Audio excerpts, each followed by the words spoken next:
तो हमारे चैनल में आपका स्वागत है।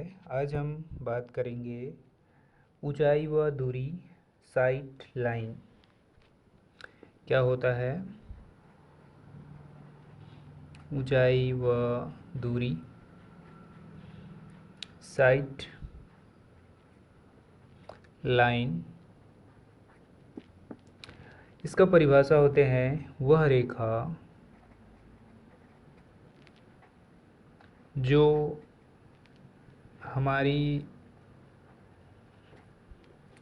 आँख से उस वस्तु को, जिसे हम देख रहे हैं, जिसे हम देख रहे हैं से जोड़ती हो।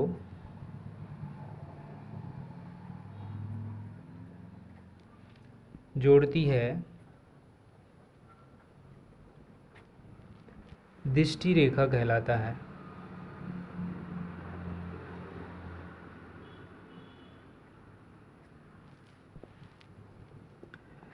पहला होता है क्षैतिज रेखा। क्षैतिज रेखा वह रेखा जो हमारी आँख से सीधे भूमि के समांतर जाती है। वह रेखा जो हमारी आँख से सीधे भूमि के समांतर जाती है। भूमि के समांतर जाती है, क्षैतिज रेखा कहलाता है।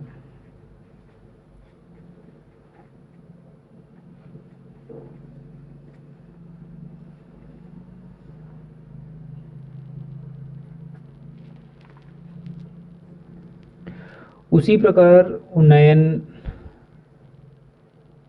कोण होता है। दूसरा उन्नयन कोण।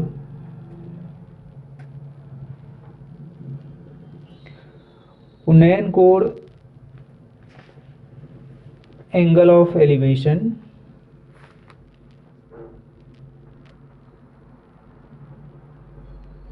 एंगल ऑफ एलिवेशन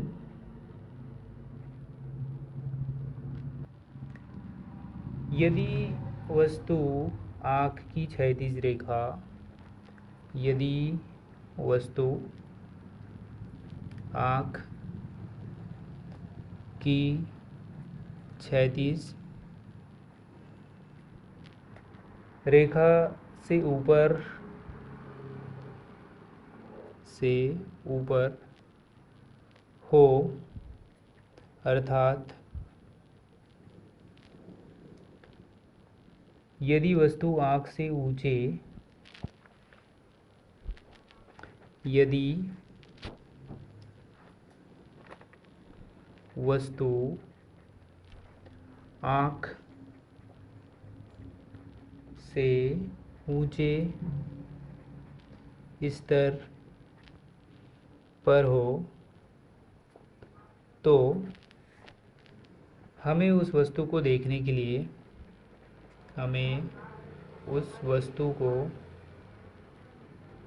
देखने के लिए,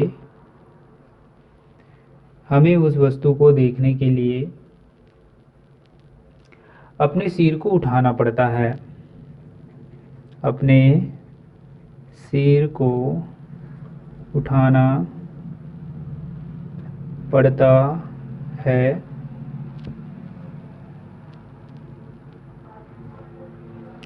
इस प्रक्रिया को, इस प्रक्रम में हमारी दृष्टि रेखा इस प्रक्रम में हमारी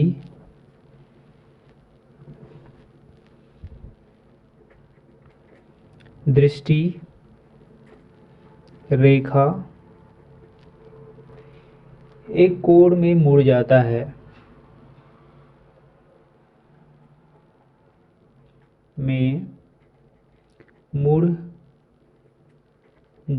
है, इसे उन्नयन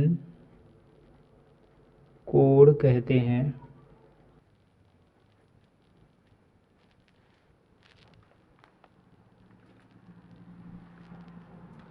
उसी प्रकार अवनमन कोण होता है। अवनमन कोण एंगल ऑफ डिप्रेशन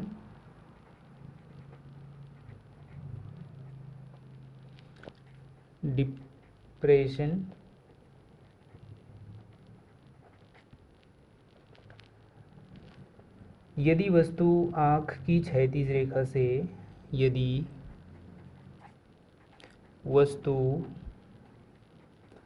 आँख की क्षैतिज रेखा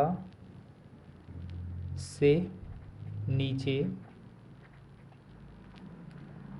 हो, अर्थात यदि वस्तु आँख से नीचे स्तर पर हो, यदि वस्तु आँख से नीचे स्तर पर हो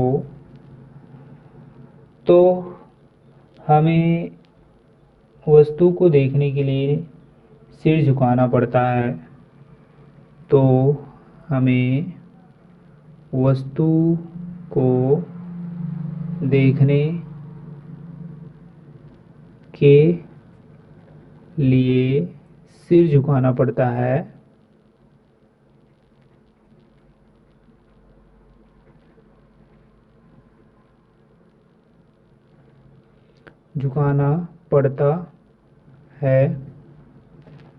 उसे अवनमन कोण कहते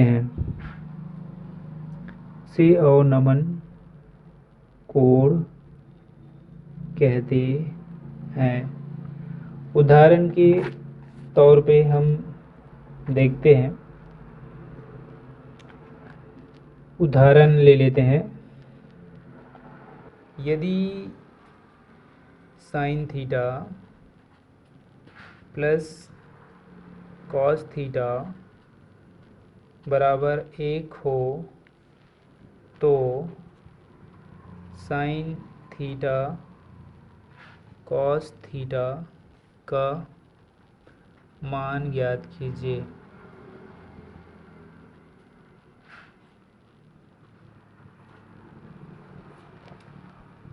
चलिए इसको देखते हैं। Sine theta plus cos theta बराबर 1, दोनों पक्षों में वर्ग लगाने